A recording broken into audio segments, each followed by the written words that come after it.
The following is a written account of the oral tradition of the carolers phenomena. There is no known region or time frame of origin in regard to this tradition. Rather, this written account will pull folklore, urban myth, and eyewitness accounts from a variety of places and times.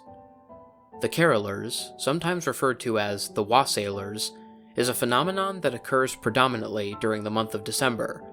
However, some reports suggest that occurrences in late November and early January have also been recorded.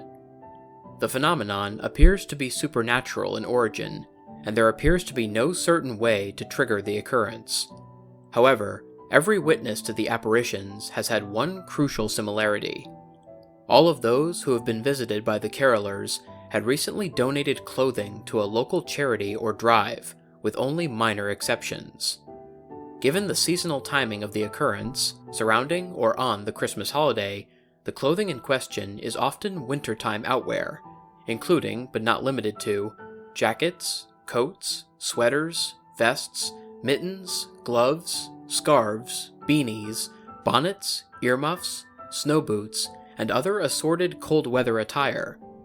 Additionally, it should be noted that while every eyewitness of the phenomenon had recently donated such apparel, not every donor was visited by the apparitions, though it is still uncertain why this is the case. According to varying legends and the mouths of those who had allegedly seen the carolers, the apparitions would appear sometime after the donation had taken place, always at night and on nights where the temperature was considerably low, often snowing, and in some instances, below zero. While the timing of the appearances would vary from location to location, many caroler sightings would occur during the middle of the night, around midnight to 3 in the morning. Eyewitnesses would describe hearing a faint, nearly inaudible sound upon waking from their slumbers. After a few moments, this sound would rise considerably in volume and become intelligible, though muffled. As described, the growing sound was that of either a voice or several, depending on the quantity of clothing articles that were donated. The voices were often described as angelic or otherworldly, and would reportedly be heard singing Christmas carols from outside the home. Hence, the phenomenon is referred to as the carolers. As such, the following list catalogs every known song reportedly sung by the apparitions, although the catalog is incomplete and constantly being updated as new sightings occur and new songbooks and music sheets are discovered. Here We Come a-Caroling, Silent Night, Good King Wenceslas, Adeste Fidelis, It Came Upon a Midnight Clear, God Rest Ye Merry Gentlemen, Angels We Have Heard on High, Coventry Carol, We Three Kings, In the Bleak Midwinter, and The Little Drummer Boy.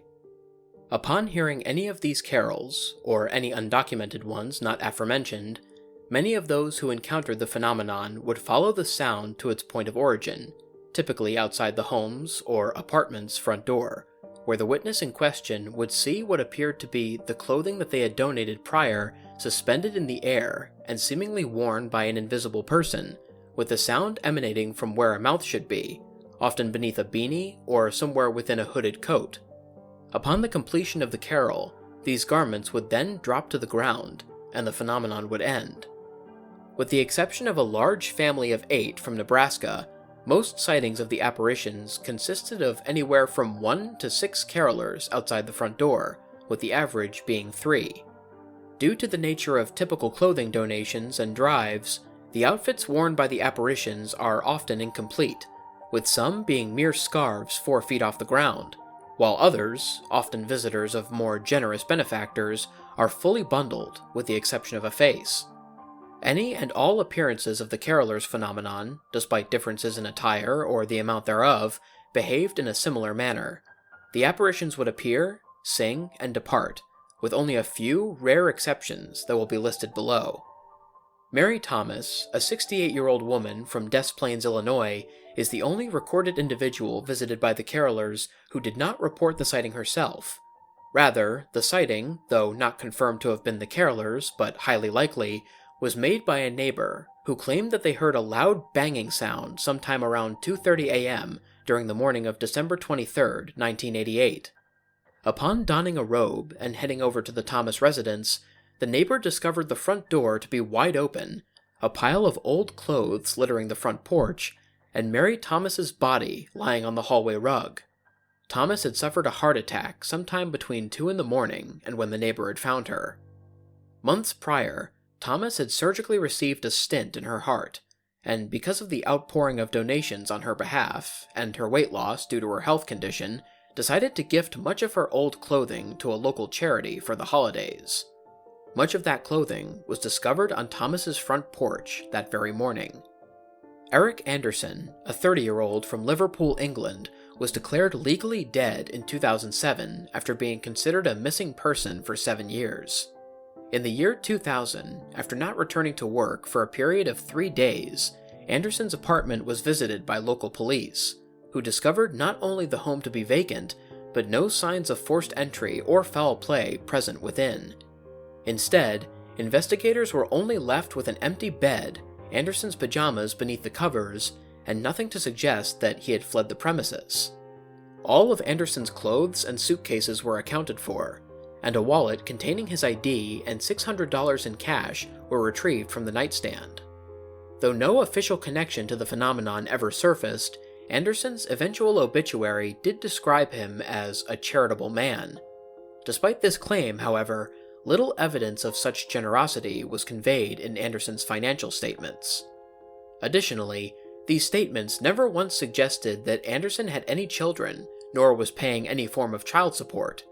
Yet, in spite of this, 10 children's winter garments were discovered surrounding Anderson's bed on the night the police investigated his disappearance. One of the earliest documented cases of the phenomenon, occurring during a midnight mass at the Basilica of St. Luke in North Bay, Ontario, on Christmas Eve 1895, describes a candlelit service that ended with a choral rendition of Silent Night. As the first verse came to an end and the second began, the congregation within the small church heard a loud swell of voices that rattled the stained glass windows and surrounded the entire building. Many of those within ceased their singing, but according to a letter written from the Basilica to a neighboring one, the heavenly hosts continued in their praises until the final word was uttered. When the voices had finished the song, many of the congregants in attendance, led by candlelight, made their way outside and into the snowstorm that awaited them. Even those too fearful to trek beyond the warmth of the building rejoiced as the arms of their brothers and sisters in Christ carried bundles of blankets, hand-knitted sweaters, and other gifts from the Lord into the sanctuary. Many of these gifts would be distributed to the needy and poor the following Christmas morning, though to this day, the origins of these articles remain a mystery. Many paranormal investigators and some religious scholars have concluded that if the claims of the phenomenon should be considered truthful, the carolers are mere harbingers who, rather than offer warnings for the future, offer gratitude for the past. However, others, far more skeptical of purely good-willed beings of Yule, suggest that the carolers, if they exist at all, may also serve as vengeful Christmas-time spirits.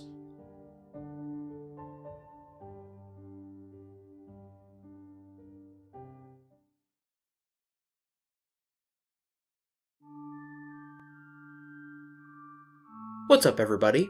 Lone Wolf here. I hope you guys enjoyed listening to tonight's video. In case anyone is interested, all of the various elements used in this video, including pictures, music, sound effects, and stories, will be linked in the description below. Anyways, if you guys enjoyed the video, please feel free to like, share, and subscribe if you haven't already. Also, click the bell for notifications so you don't miss a new video. If anybody has any personal stories or story recommendations for me, or any advice to help improve the channel, there will be links to all of my social media platforms in the description. I'm mostly active on Twitter and on Instagram, but I also have an email, a Discord server, and a TikTok account that you can message me on as well. Until next time, stay spooky. And remember, the hunt begins when the moon is full.